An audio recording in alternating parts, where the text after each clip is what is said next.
ጓደኞቼ እያየሁ ባወራ ችግር የለውም ካላችሁ ደግሞ ኦን ስታደርጉት እንዲህ ይመጣል ማለት ነው። ከላይ ደግሞ ሁለት እንደዚህ አይነት ቅርጽ አለች። አንዷ በዚህ አንዷ በዚህ የምታሳይ እንደዚህ ያለች ቅርጽ አያችኋት። እሷ ደግሞ እንዲስነኳት ቪዲዮዎችን ወደዚህ ያዞረዋል ማለት ነው። ካሜራውን ከእናንተ ፊት ጀርባው ይታያል ማለት ነው። ስለዚህ እንደዚህ መቀየር ትችላላችሁ። እንደነገርኳችሁ እንደዚህ ቨርቲካልም ሆሪዞንታልም መግባት ትችላላችሁ። ባለፈው እንትን ላይ ነበር ስገባ ነበር። አሁን ግን ቀይሬዋለሁ። አያችሁት? ቪዲዮ መስራት ካልቻላችሁ እንደዚህ ላይ እየገባችሁ ፖስት አድርጉት። ግን ፍሬ ያለው ነገር ካወራችሁ አሪፍ ነው። ምክንያቱም ሰዎች እንዲያዩት ማለት ነው። እንደ ፖስት ነው። ኦልሞስት ጊዜያችሁን ስለሰጣችሁ ሰዎች እንዲያዩት ቢሆን አሪፍ ነው።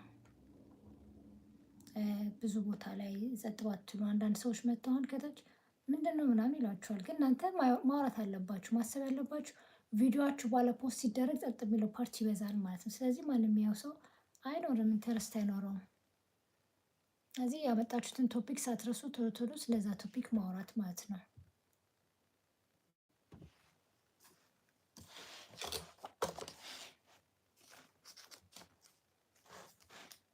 እኔ እዛኛው ላይቭ ስትሪም ላይ አዚ ስታይል ዩቲዩብ ቻናል ላይም ሳወራ ነበረ ማለት ነው። ዩቲዩብ ላይ በዚህ ሳምንት በጣም የሚገርሙ ነገሮች የተከሰቱ ነው። ሶሻል ሚዲያ ላይ ኢትዮጵያ ላይ ማለት ነው።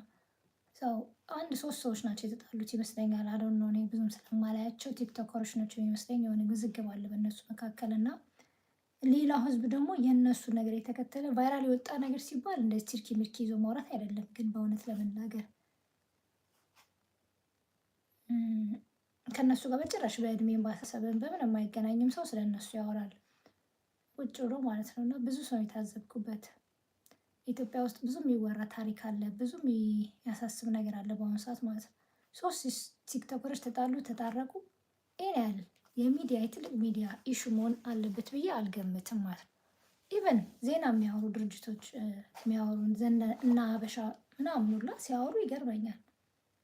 አሁን አቤል ብርሃንን የወይኗ ልጅ በጣም ነው አፕሪሼት የማደርገው። ምክንያቱም እንደዚህ አይነት ነገር ውስጥ አያወራም። በቃ ሁሌ የሚያወራውን ነገር ያውቃል። ሁሌም ስለ ኮንቴንቱ ነው የሚያወራው ማለት ነው።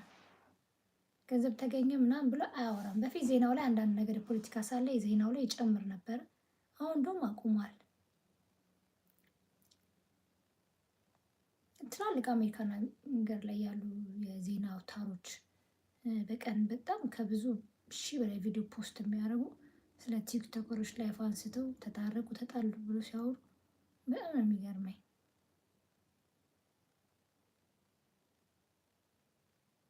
ይህ የፐርሰናል ላይፍ ነው ሲጀመር ኢንዲቪዥዋል ነው እና የፐብሊክ የሌላም ሰው ሁላ ገብቶ የሚያወራው ወሬም አይደለም።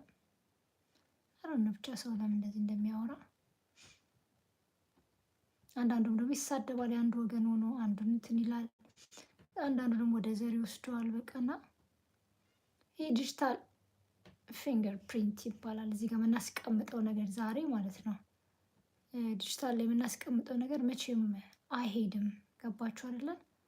ኤኒ ታይም ይቀመጣል። ሰው በጥንቃቄ ማውራት፣ በጥንቃቄ ቪዲዮን የሚያስቀምጠው ማስተዋል፣ እንዲሁም ደግሞ ጋይድላይን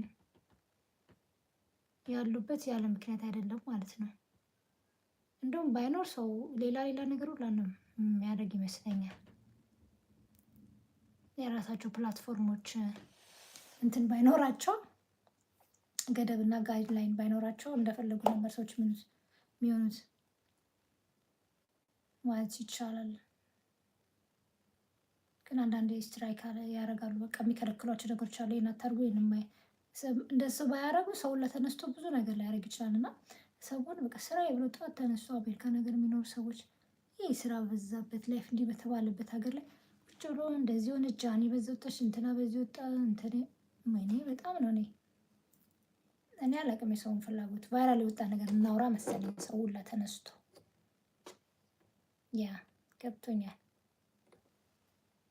ግን አንዳንዴ ምንም ሴንስ አይሰጥም ማለት ነው የነሱ ላይፍ ይህ ወሬ ማውራት። ከዛ ደግሞ አምጥቶ ሁሉም ሶሻል ሚዲያ ላይ መፖሰት እነሱን፣ ኢንስታግራም ሲሄዱ እነሱን፣ ፌስቡክ ላይ ሲሄዱ እነሱ፣ ሌላ ቦታም ሲሄዱ። አሁን ደግሞ የመጣው ነገር እንደዚህ